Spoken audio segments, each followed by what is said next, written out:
Hello and good morning everyone, this is your mentor friend Aqib Siddiqui और आज हम लोग पढ़ेंगे क्लास 9 की फिजिक्स का सबसे important topic Newton's laws of motion. तो स्टूडेंट्स देखिए, Newton's laws of motion right from the beginning of your class 6th up to class 12th is very important regarding your numerical purposes.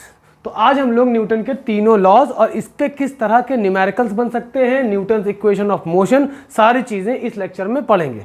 तो चलिए start करते हैं Newton's laws of motion. तो देखिए, laws of motion में कुछ चीज़ें हैं, बेसिक बिल्डिंग ब्लॉक्स हैं जिन्हें हमें याद करना समझना बहुत ज़रूरी है। तो सबसे पहला टर्म हमारे सामने जो आता है वो आता है डिस्टेंस का और डिस्प्लेसमेंट का। Distance and displacement, distance and displacement. तो सबसे इंपॉर्टेंट चीज़ ये है कि हमें ये पता होना चाहिए कि what is distance and what is your displacement. जैसे मान लो कि एक पॉइंट हमारे पास क्या है, ए है, और एक पॉइंट हमारे पास क्या है, बी है। तो ए से लेके बी के बीच में, भाई एज ए ह्यूमन बीइंग हमारे सामने अगर कोई हर्डल आता है तो रास्ता हम लोग चेंज करते हैं, मतलब स्विच करते हैं, टर्न होते हैं राइट या लेफ्ट। लेकिन अगर हम टेक्निकली बात करें तो ये रास्ता क्या कहलाएगा, जो एक्चुअल डिस्टेंस है, the shortest distance between two points is called as your displacement. बाकी डिस्टेंस का क्या है, हाँ हो सकता है हमारा रास्ता ऐसे गया हो, फिर ऐसे गया हो, फिर ऐसे गया हो, फिर ऐसे गया हो। तो आप देख सकते हो यहाँ पे इनफाइनाइट नंबर ऑफ पॉसिबिलिटीज है बी तक पहुंचने के लिए। तो that infinite number of possibilities for reaching from A to B except the shortest path is known as your distance. आप ऐसे भी जा सकते हो,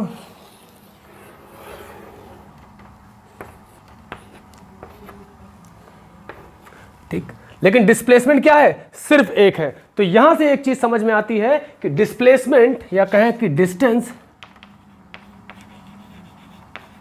is always greater than displacement.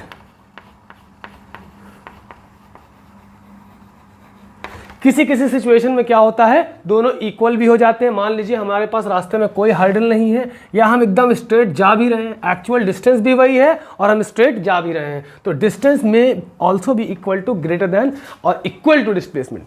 मतलब डिस्टेंस में ऑल्सो भी equal to displacement, but in most of the cases distance will always be greater than your displacement. फिर हमारे पास एक छोटा सा टर्म आता है स्पीड के बारे में, स्पीड एंड वेलोसिटी।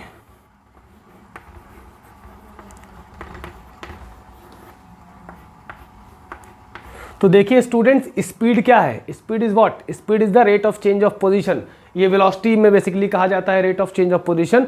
लेकिन याद रखिएगा, जिस पैरामीटर या जिस भी फिजिकल क्वांटिटी के आगे या जिस भी ऐसी क्वांटिटी जिसको हमें कैलकुलेट करना है, उसमें अगर रेट लग जाता है तो दैट क्वांटिटी या जिसके रिस्पेक्ट में बात हो रही है will always be divided by time. तो हमने क्या कहा, speed is what, speed is equal to distance upon time,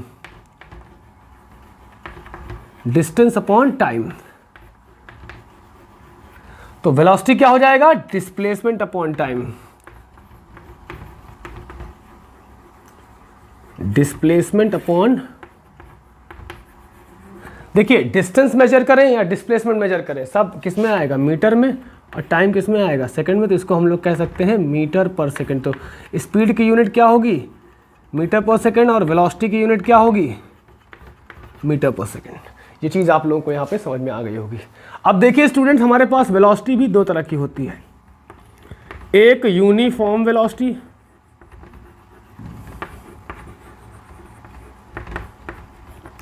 और एक होती है हमारे पास नॉन यूनिफॉर्म वेलोसिटी।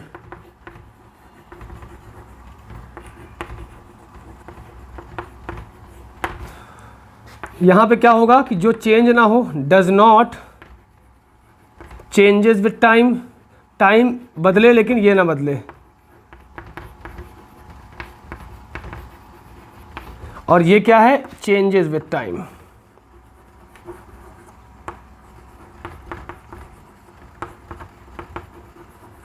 जैसे मान लीजिए कि 12 बजे एग्जैक्टली दोपहर के, या मान लीजिए 1 बजे हमने अपनी बाइक स्टार्ट करी और after some time we reached a speed of 100 kilometre per our,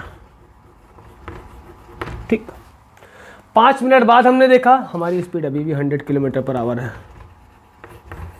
10 minute बाद देखा हमारी स्पीड अभी भी 100 किलोमीटर पर आवर है। इसका मतलब क्या हुआ कि हमारी वेलोसिटी, टाइम तो देखिए ऑब्वियसली चेंज होना है, टाइम रिवर्ट नहीं जा सकता ना तो रुक सकता है, वो हमेशा बढ़ता रहेगा। मतलब for a changing time our velocity is constant all the time. तो the velocity which does not change with time is called as your uniform velocity and the velocity which changes with time is called as your non uniform velocity। जैसे मान लो पहले हम कितने पे थे, मान लो 20 पे थे, फिर हम लोग 80 पे आ गए, कुछ देर बाद देखा तो हमने स्पीडोमीटर में, फिर हम फिर 60 पे आ गए। जहाँ पे बार बार बदल रहा है मसला, वहाँ पे क्या हो जाएगा, आपका नॉन यूनिफॉर्म वेलोसिटी हो जाएगी। अब देखिए एक होता है आपका एवरेज वेलोसिटी,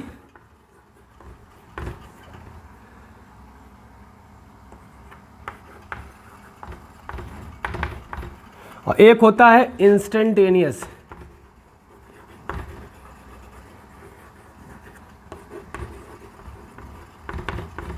एवरेज वेलोसिटी या सिंपल वेलोसिटी की बात करेंगे तो क्या होता है, delta x upon delta t, और इंस्टेंटेनियस वेलोसिटी होता है d x upon d t. As a student of class 9th मेरे ख्याल से आप लोगों को ये चीज़ नहीं पता होगी, D is also a change. Delta क्या है, एक चेंज है, and d is also a change, but d is a infinitely small change।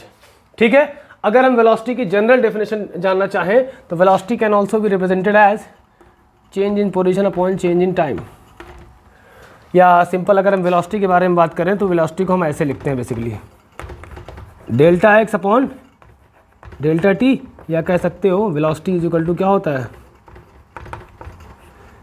x2 minus x1 upon t2 minus t1 metre per second, यहाँ पे भी मीटर पर सेकंड। तो उम्मीद करते हैं कि ये चीज़ आप लोगों को समझ में आई होगी, इसे आप लोग नोट करें तो फिर हम लोग आगे बढ़ते हैं।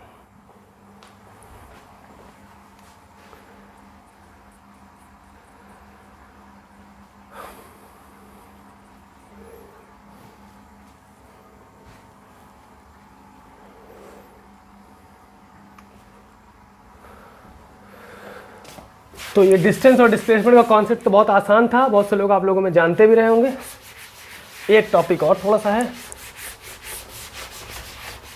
टॉपिक तो बहुत है लेकिन इससे रिलेटेड अगर हम बात करें एक्सेलरेशन की, तो एक्सेलरेशन का मतलब होता है, इसको डिनोट करते हैं स्मॉल ए से, it is nothing but the rate of change of velocity, change in velocity upon change in time. यहाँ पे रेट लग गया, दैट मीन्स कि जिस भी पैरामीटर के आगे रेट लगा है, मतलब क्या, rate of change of velocity, तो that parameter will always be divided by time. तो वेलोसिटी की यूनिट क्या होती है, मीटर पर सेकंड, और टाइम की यूनिट क्या होती है, सेकंड। तो ये बन जाएगा मीटर पर सेकंड स्क्वायर, या इसको हम ऐसे भी रिप्रेजेंट करते हैं। ठीक है, एक्सेलरेशन हमारे पास दो तरह का होता है, एक होता है एवरेज एक्सेलरेशन,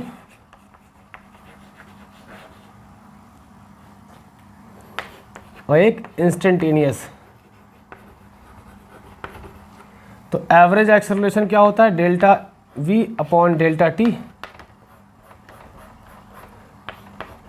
और इंस्टेंटेनियस एक्सेलरेशन ए छोटा सा INST लिख दें तो ताकि पता चले कि इंस्टेंटेनियस है। तो ये क्या हो जाता है, dx अपॉन dt, यहाँ हो जाएगा मीटर पर सेकंड स्क्वायर, और यहाँ भी हो जाएगा मीटर पर सेकंड स्क्वायर। ठीक है, तो इतना आप लोग नोट करें। तो आप यहाँ से ये भी लिख सकते हो कि v2 minus v1 upon t2 minus t1 metre per second square.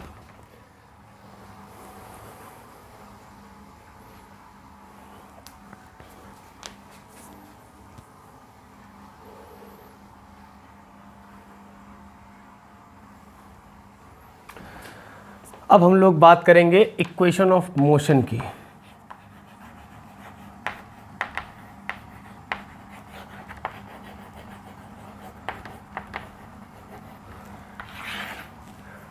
देखिए, सबसे पहली बात, कुछ टर्मिनोलॉजीज़ हैं, जैसे कि v ये हमारी होती है फाइनल वेलोसिटी से रिप्रेजेंट करते हैं,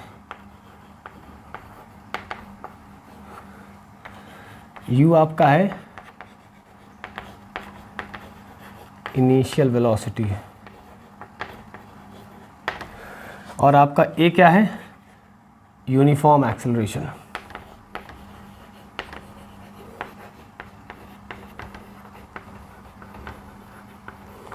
अभी इसको हम और डिटेल में समझाएंगे कि what is the difference between uniform and non uniform acceleration. और एस आपका क्या है, डिस्प्लेसमेंट, और टी क्या है, टाइम। याद रखिएगा वेलोसिटी फाइनल वेलोसिटी हो चाहे इनिशियल वेलोसिटी हो, unit metre per second, metre per second. Acceleration क्या हो जाएगा, metre per second square. Displacement क्या हो जाएगा, मीटर। टाइम क्या हो जाएगा, सेकंड। तो पहली इक्वेशन ऑफ मोशन अगर हम देखें तो हमारे पास है, पहली इक्वेशन ऑफ मोशन है v is equals to u a t. दूसरी है हमारे पास v square is equal to क्या है, यू स्क्वायर प्लस 2as। तीसरी इक्वेशन है s is equals to u t plus half a t square. ठीक है, ये हो गया, इतना नोट करें आप लोग।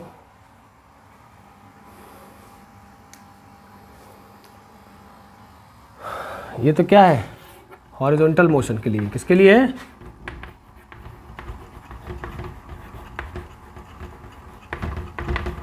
फॉर मतलब राइट या लेफ्ट, इधर का पॉजिटिव और इधर का नेगेटिव। ठीक, अब हम लोग बात करेंगे फॉर मोशन अंडर ग्रेविटी।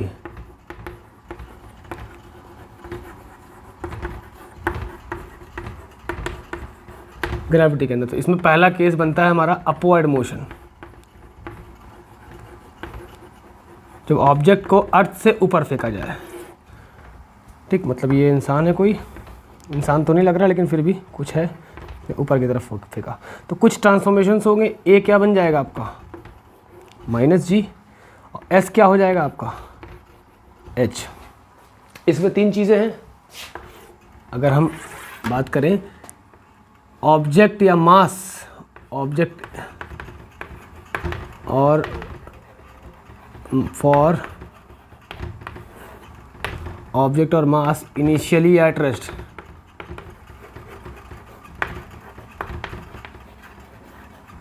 तो u इज इक्वल टू कितना होगा, 0। फाइनली एट रेस्ट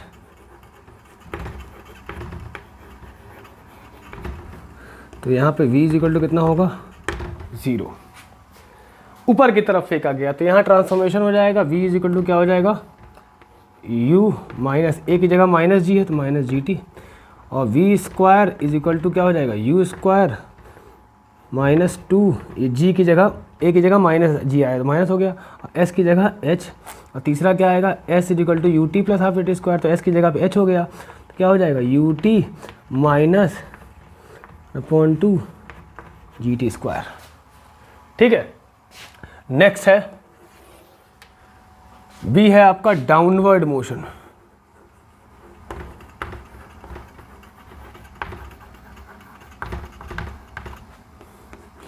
कोई इंसान है या कोई भी है, ये मान लो h या किसी सर्टेन हाइट से ऑब्जेक्ट को नीचे की तरफ ड्रॉप कर रहा है, तो याद रखिएगा नीचे की तरफ फेंक रहा है, तो इक्वेशन क्या बनेगी, s तो यहाँ वैसे भी वही मामला है, h यहाँ रहेगा और a बराबर यहाँ क्या रहेगा, प्लस g, तो जो था एज यूजुअल। तो इक्वेशन क्या बनेगी, v is equal to u plus g t, और दूसरा क्या बनेगा, v square is equal to u square plus 2g h, और एक नेक्स्ट क्या बनेगा आपका, h is equal to u t plus half square. एक चीज़ और लिख लीजिए, यहाँ पे लिख देते हैं for free fall. Free fall के लिए मतलब इस चौक को हमने यहाँ से क्या किया, ड्रॉप कर दिया, तो इसकी इनिशियल वेलोसिटी कितनी हो जाएगी, 0। इतना आप लोग पहले नोट करें तो फिर हम लोग आगे की बात करते हैं।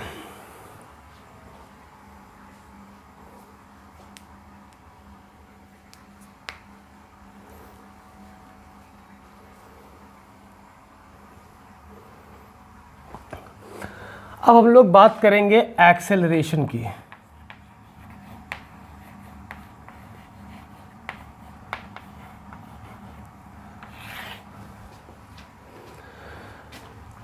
एक्सेलरेशन में 3 चीज़ें हम लोग पढ़ेंगे।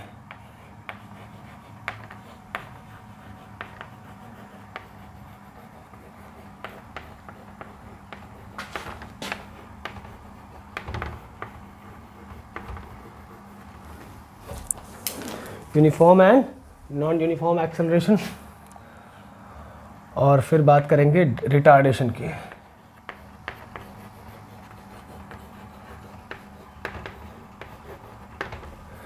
और नॉन यूनिफॉर्म एक्सेलरेशन।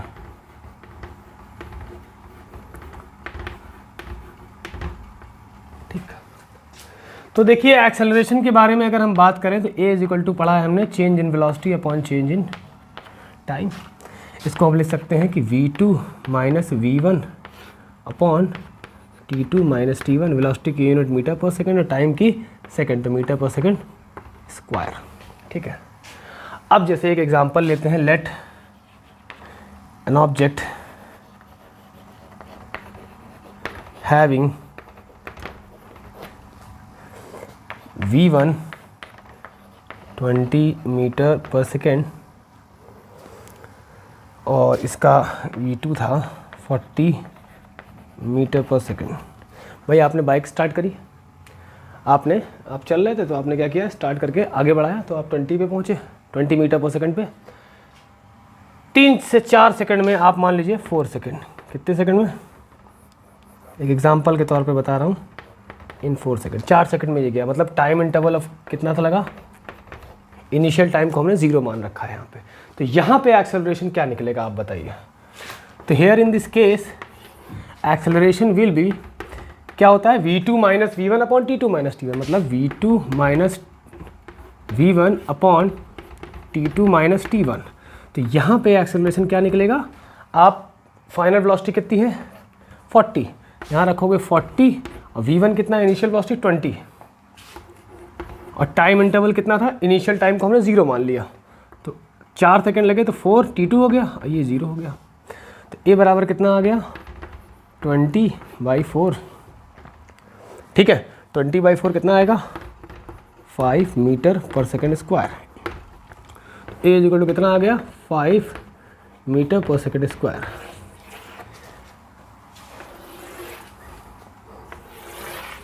लेकिन अगर मान लो दूसरा case, let an object having, suppose करिए कि आप या हम या कोई भी ट्रैवल कर रहा है, इनिशियल वेलोसिटी उसकी कितनी है, v1 कितना लिया गया है, मान लो ये 20 मीटर पर सेकंड पे चल रहा है और कुछ देर के बाद ये 5 मीटर पर सेकंड पे आ गया।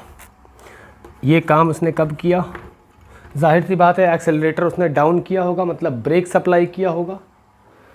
तो ये काम इसने मान लो इसने किया 3 सेकंड में, 3 सेकंड में उसने किया। तो हमारा एक्सेलरेशन क्या पढ़ा है हमने कि v2 minus v1 upon t2 minus t1। तो हमारा v2 कितना है, final velocity 5 metre per second, और v1 कितना है, initial velocity 20 metre per second, और t2 कितना है 3 सेकंड, तो 3 माइनस इनिशियल टाइम को क्या मान लेते हैं 0। तो a बराबर कितना आएगा minus 5 minus 20 is what 15 upon 3, कितना आ गया 5। तो एक्सेलरेशन यहाँ पे क्या आया -5 मीटर पर सेकंड स्क्वायर। इसी को हम लोग क्या बोलते हैं, this is called as your retardation.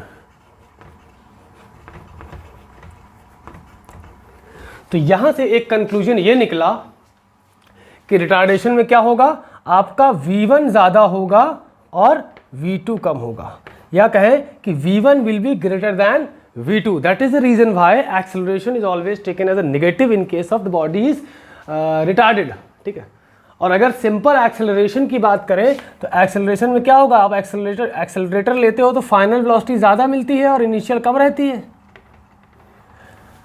भाई जैसे मान लो कि आप 20 किलोमीटर पर आवर की स्पीड पे चल रहे हो, आपने एक्सेलरेट किया तो आप जाहिर सी बात है हायर स्पीड हायर वेलोसिटी पे पहुंचोगे। मान लो आप 40 पे पहुंच गए तो 40 is what, 40 is your final velocity. तो फाइनल वेलोसिटी जहां पे ज़्यादा होगी वहां पे क्या कंसीडर करेंगे या क्या होगा, एक्सेलरेशन, क्योंकि यहाँ पे ये वैल्यू कितनी आ रही थी, पॉजिटिव आ रही थी। अगर आपने ब्रेक सप्लाई किया, जाहिर सी बात है अगर आप एक्सेलरेटर लोगे तो डेफिनेटली 100% चांसेस है, 100% चांसेस नहीं कह सकते, 100% कंफर्म है ये बात कि आप एक्सेलरेट करोगे, हायर वेलोसिटी पे जाओगे। अगर आपने एक्सेलरेटर को ऊपर किया, एक्सेलरेटर को खींचा, मतलब गाड़ी को एक्सेलरेट किया। लेकिन इसी का उल्टा सोचो, जब आप ब्रेक अप्लाई करोगे तो जाहिर सी बात है अगर आप जिस भी वेलोसिटी पे हो, 1 सेकंड बाद भी आप देखोगे तो आपकी वेलोसिटी कुछ ना कुछ कम होगी। तो जहां पे फाइनल वेलोसिटी कम हो और इनिशियल ज्यादा हो, that type of acceleration is called as retardation. ठीक है, रिटार्डेशन भी एक एक्सेलरेशन का टाइप है। एक्सेलरेशन, सिंपल एक्सेलरेशन मतलब एक्सेलरेट किया, लोअर वेलोसिटी से हायर वेलोसिटी पे गया, फाइनल वेलोसिटी ज्यादा, इनिशियल वेलोसिटी कम। और अगर रिटार्डेशन है तो मतलब क्या है, फाइनल वेलोसिटी कम और इनिशियल वेलोसिटी ज्यादा। ठीक है, तो ये चीज मेरे ख्याल से आप लोगों को समझ में आई होगी। अगर हम ग्रेविटी के मोशन की बात करें तो जब ऊपर की तरफ जाते हैं तो अर्थ हमें क्या करती है, अपने तरफ खींचती है, तो यहाँ पे -g लिया जाता है इसीलिए। और नीचे की तरफ जाते हैं तो इसकी भाई किसी ऑब्जेक्ट को अगर मान लो इस चौक को हम ऊपर फेंकते हैं तो सबसे तेज, सबसे हाईएस्ट वेलोसिटी इसकी कब होगी, the moment we will leave this, जिस वक्त इसे हम छोड़ेंगे सबसे हाईएस्ट वेलोसिटी इसकी होगी। लेकिन ये जैसे जैसे ऊपर जाती जाएगी इसकी वेलोसिटी क्या होगी, घटती जाएगी, और एक पर्टिकुलर पॉइंट पे मान लो यहाँ पे आके इसकी वेलोसिटी क्या हो जाएगी, 0, और वहां से ये वापस आ जाएगी। लेकिन जब इसको हम फ्री फॉल कराएंगे तो सबसे मिनिमम वेलोसिटी कहाँ होगी, जहाँ पे हमने इसको छोड़ा। लेकिन ये जैसे जैसे नीचे ट्रेवल करेगी, because it is going towards the earth and earth is attracting it, that is the reason why it is going towards the earth. तो इसकी वेलोसिटी क्या होती है या क्या होगी, बढ़ती चली जाएगी। और सबसे मैक्सिमम कहां पे होगी, the moment this chalk will strike the surface of the earth. तो उम्मीद करते हैं कि आप लोगों को आज का लेक्चर समझ में आया होगा। मिलते हैं नेक्स्ट लेक्चर में। Thank you everyone.